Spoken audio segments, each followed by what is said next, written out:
Hey guys, and welcome to another video on my channel, and welcome again to Fort for Free as we are working our way through bonus XP. Just a little bit of an update before we go into the main bit of the video, and that's basically we are still soldiering on. This is Sunday, and we've got 35 hours left, which for me to do that many hours over a weekend is pretty good going. Admittedly, I have been unsociable and not left the house, but with the editing and stuff, that is still pretty good going, and it's basically because I've been doing like a lot of AFK stuff, which has really helped to be able to play over the weekend.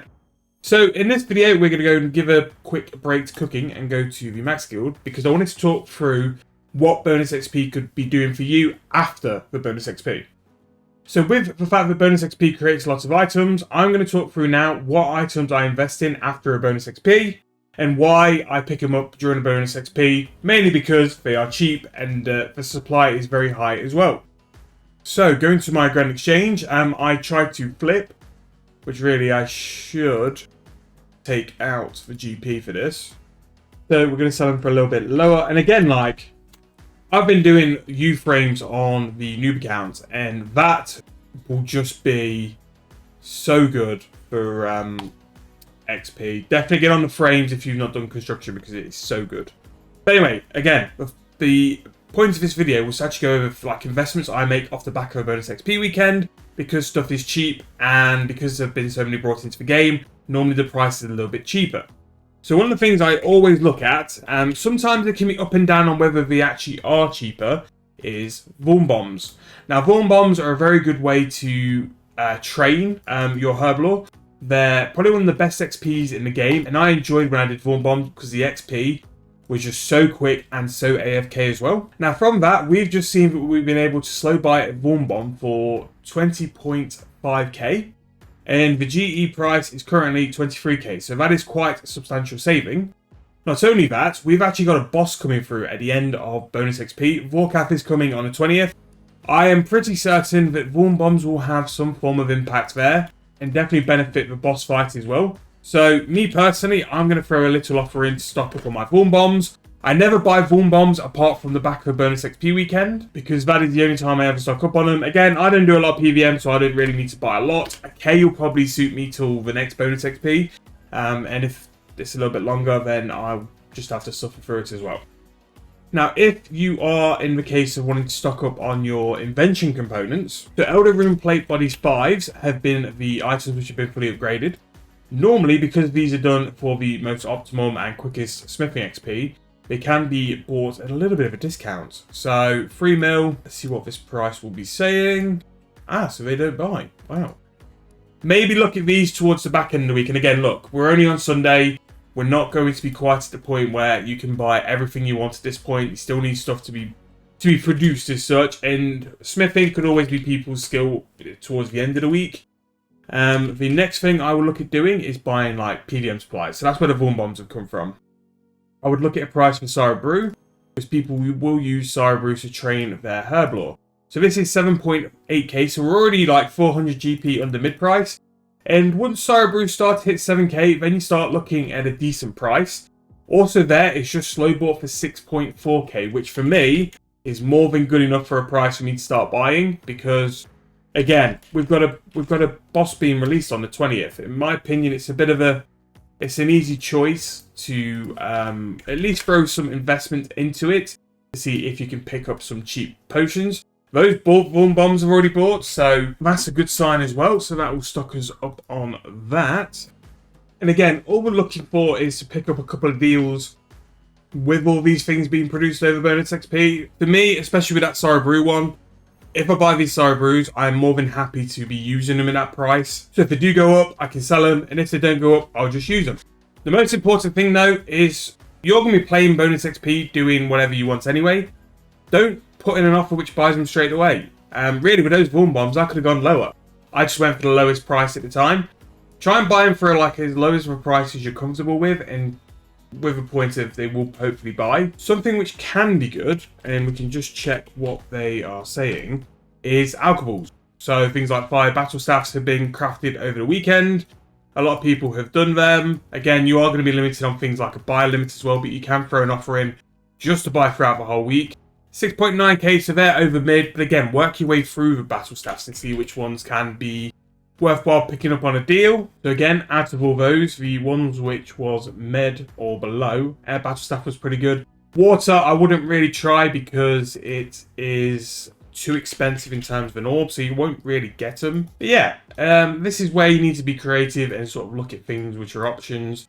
People will be producing all these items and see if you're able to buy them at a lower price, either if you're going to use them, or have in mind for them to be flipped in future for a decent profit.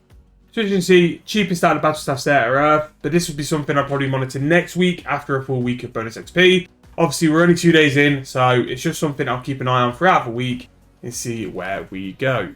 The one thing I always do on a noob account consistently, and it's always worked, Dragonstones. So Dragonstones are dirt cheap anyway. However, when people are crafting them for bonus XP, which is now so much more of a viable method than it used to be, you can pick up Dragonstones at a reduced cost on price.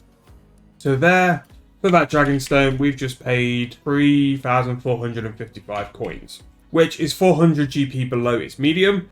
If you turn these into all the forms of jewelry, whether it's a necklace, bracelet, ring, their out value is pretty much 10k for all of them. Me personally, I would do the Dragonstone necklace because then that can sit on porters and you've got a more dependable buy market rather than just alking for the price of something like a gold bar, which at a minute is high. And this is why whenever we gold bars, I stock up on them after they sort of crash to about 1.3, 1.5k, because they'll always come up because the price of gems at the minute are so low that to not just make absolute bank crafting, the gold bar has to come up to compensate for the lower jewelry price. But if we bought that for 2.4k and your jewelry is 3.5, for just under 6k, you're going to make 4k profit per necklace. So that is something I always normally buy on the noob accounts just because it's worth it for what noob account stats they have. And not only that as well, with the ability to use the furnace in the fort, it is so much more AFK, especially if you've done family crest, and they can store the bars.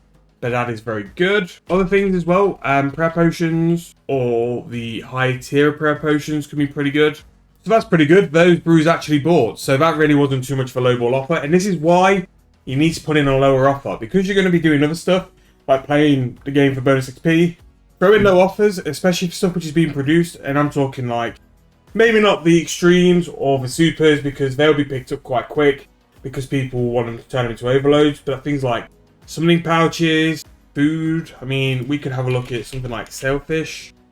They could be at a pretty cheap price at the minute. No, they're about mid. But again, have a look through all these different things. Like, I know no one really uses them anymore, but things like a yak pouch. And this could be a decent money-making method sometimes as well. Is people used to transform the pouch to scrolls. And the scrolls used to sell for a really low price. To be fair, that's actually pretty much mid. And a yak pouch is 4k. Mental. It's going to get to the point like where you actually generally might make money from doing summoning. Actually, let's check how much. We're going a little bit off track, but again. Yeah, no, you won't make money off it. Right, okay. But yeah, you used to make money from converting the scrolls into actual pouches by converting them back into shards. That used to be a genuine money maker on a bonus XP because people would sell them for so cheap. But that is pretty much the point of the video, is like we've picked up 2 PVM supplies there in terms of the brews and the Vuln bombs at a cheaper price than we would, because they're way under mid at the minute because people are producing them and then selling them. As well as the Dragonstones, which we bought at a very, very cheap price. I actually realised that stuff I had in the bank bought ready for my smithing training was considerably higher than what I paid for it, so I actually sold it. So I made money off Elder Rune Plate Bodies. And also stuff to Alk as well. So the Elder Rune Plate Body 5, I was going to buy it at a cheaper price to convert it into invention components. And again, you can do invention components as well. But also there'll be things you can out, which will be at a cheaper price because there's a big influx of them coming to the game. But that was pretty much it. Keep an eye on things on the Grand Exchange. Don't sell your items too cheap, especially if you're selling potions. Things like these super renewal potions, super prayer potions. Don't sell them straight away. Hold on for a couple of weeks if you can, and then sell them once prices have started to settle. Just be careful with what you're doing. If you're going to buy stuff, buy it at a time, buy it slow. We've still got a week for the bonus XP. And if you're going to sell, try and get the best price you can, or if possible, try and hold off until when the price stabilizes, bonus XP finishes, and then moves on from there. If you are looking at doing forecast, however, and if you're looking to buy some PVM supplies, I would very much encourage you to be checking out certain prices, especially if they're supplies, over the next week because you might be able to get a deal, save yourself a little bit of money, and yeah. Sometimes the best money maker is being careful with how you're spending your money, whether you wait for something to buy over the long term, or if you're just selling it for stuff at the right time. So yeah, anyway, hope you guys are having a really good bonus XP week. I've been doing pretty good, to be fair. We've been playing the free accounts, and they've all made significant sort of progress. The one I'm going to start hammering a bit more is the bond account, which I'm hoping within a week, once I've got a little bit of a content buffer to start with, I can start releasing that just so we're keeping it very much up to date as well. But thank you guys for watching. Thank you guys for listening. Hope you guys are having a good weekend, and I'll see you guys tomorrow for a brand new video to the channel.